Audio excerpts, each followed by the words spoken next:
What up, family? So another question that I've been getting asked a lot lately is about the type of plugins that I use. Pretty much what are my favorite plugins, what are some of my go-to plugins. So I'm gonna give you my perspective on that this round, just so you can see, what I use. But before we do that, right, if you haven't subscribed yet, if you're new here, pause the video, stop what you're doing, go smash that subscribe button, smash that notification bell, and if you've been subscribed, salute. All right. Here we go. Plugins wise, I use a lot of plugins, right? But there are a few that I use every session. Some of them are baked into some of the presets that I use. I also know how pretty much all of these sound sonically and the way they'll shape the sound. And then they're dope. So I kind of love what they do to the sound. Really quick, let me dig into it right here. So Slate digital stuff is probably to the top of my list. Love the sound, love how transparent they sound, love the depth they add to the sound. I'm not endorsed by Slate. I don't know Steven Slate. Not endorsing them. I don't have any affiliation with them. I just love how their stuff sound. The Slate VMR rack, that's probably my best plugin of all time. And that's pretty much because of its low latency and because of the amount of power that it has, right? The EQs that are baked in, the dynamics processors that are built in, the distressors that are built in, the gates that are built in. Look at all of these plugins that you have all within one shell, if you want to call it a shell. And I can pretty much do most of my sessions using just VMR alone, and pretty confident that I could maintain the same sonic quality across the board just because of how much that is baked into here.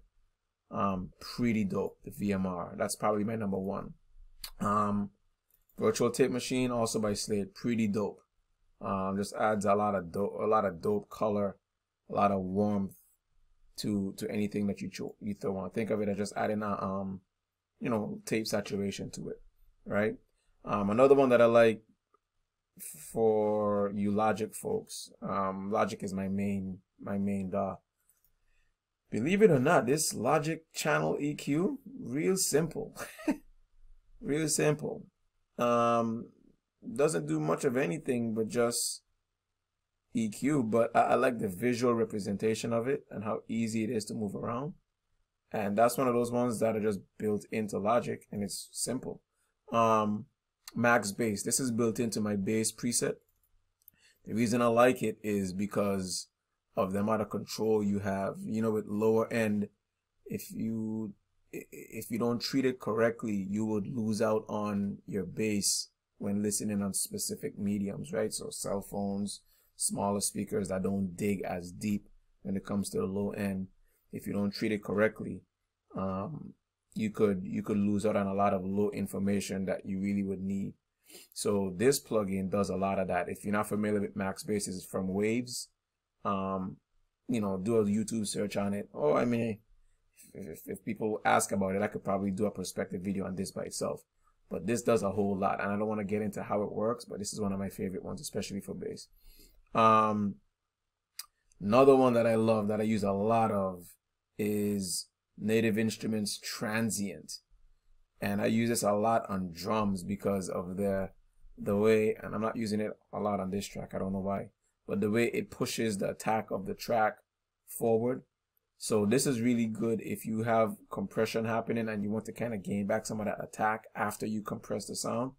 Transient is good. Literally just adds that attack, pushes it to the front so that you got that slap on your sound. Real dope for that. Another one that I use in almost all my tracks is Native Instruments. Sorry, not Native Instruments. Soft Tube Saturation. Where is it? Right here.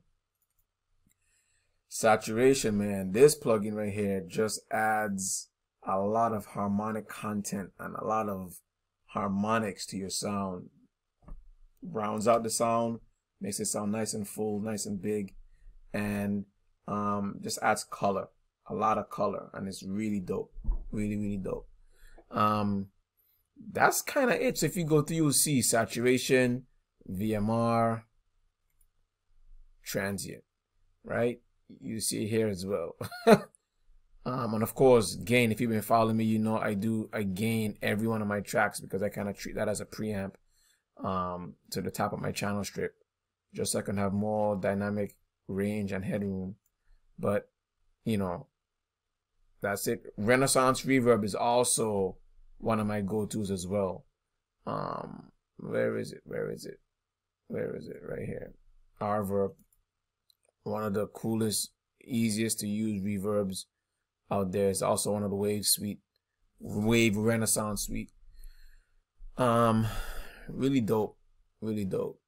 So that's kind of what it is, and this is just a really simple set of preset plugins that I use, and not preset, but simple set of go-to plugins that I use, that I like, and that I use in almost every track. Real basic. And if I could probably do a lot of my mixing on just those, a lot of my production on the whole on just those, and be fine. All right. Yeah, that's where we at. A little bit of this song that I'm working on right now. Name of it is Lovely Day. And a lot of that utilizes a lot of the plugins that you have that I was just talking about. Sunshine and bright. There's something new. Alright, that's it. I ain't gonna leave you here no more. If you want to hear it, check out the link. Alright? Let's get it.